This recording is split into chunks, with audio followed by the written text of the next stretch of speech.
మొదటగా ఈ వీడియోలో మనం భగవద్గీత అధ్యాయము 1 శ్లోకము 23ను పరిశీలిద్దాం. ఇది అర్జున విషాదయోగములోని కీలకమైన ఘట్టం. తన రథాన్ని 2 సేనల మధ్యకు తీసుకెళ్లమని కృష్ణుడిని కోరిన అర్జునుడు ఇప్పుడు తానెందుకు అలా చూడాలనుకుంటున్నాడో వివరిస్తున్నాడు. మొదటగా ఈ పవిత్ర శ్లోకాన్ని భక్తితో విందాం.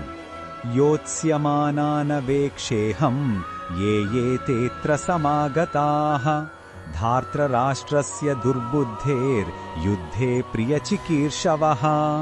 ఈ శ్లోకం అర్థమేమిటంటే అర్జునుడు ఇలా అంటున్నాడు, చెడుబుద్ధిగల దుర్యోధనుడిని సంతోషపెట్టాలనే కోరికతో ఈ యుద్ధభూమిలో పోరాడటానికి సమావేశమైన ఈ యోధులందరినీ నేను చూడాలి.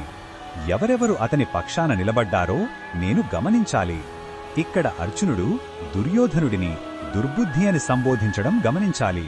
అంటే అధర్మం ఎవరివైపు ఉందో అతనికి తెలుసు. కృష్ణ భగవానుడు ఈ విషయంలో మనకు ఏమి చెప్పుతున్నాడు అంటే, భగవంతుడు అర్జునుడి కోరికను మౌనంగా నెరవేరుస్తాడు. ఎందుకంటే ఒక సమస్య యొక్క పూర్తి స్వరూపాన్ని చూసినప్పుడే దాని తీవ్రత మనకు అర్థమవుతుంది. అర్జునుడు తన బంధువులను, గురువులను శత్రువుల స్థానంలో చూసినప్పుడు కలిగే మానసిక సంఘర్షణ గొప్ప జ్ఞానానికి దారితీస్తుందని కృష్ణుడికి తెలుసు. అందుకే ఆయన అర్జునుడిని వాస్తవికతకు దగ్గరగా తీసుకువెళ్లుతున్నాడు.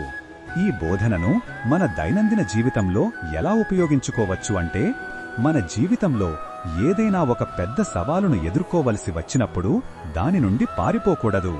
ఆ పరిస్థితిని ధైర్యంగా, స్పష్టంగా చూడాలి. సమస్యలో భాగమైన వ్యక్తులను, పరిస్థితులను నిశితంగా గమనించాలి. ఇలా వాస్తవాన్ని అంగీకరించినప్పుడే మనం సరైన పరిష్కారాన్ని కనుగొనగలం. మరిన్ని భగవద్గీత శ్లోకాల అర్థాన్ని తెలుసుకోవాలంటే మా తదుపరి వీడియోలను తప్పకుండా చూడండి.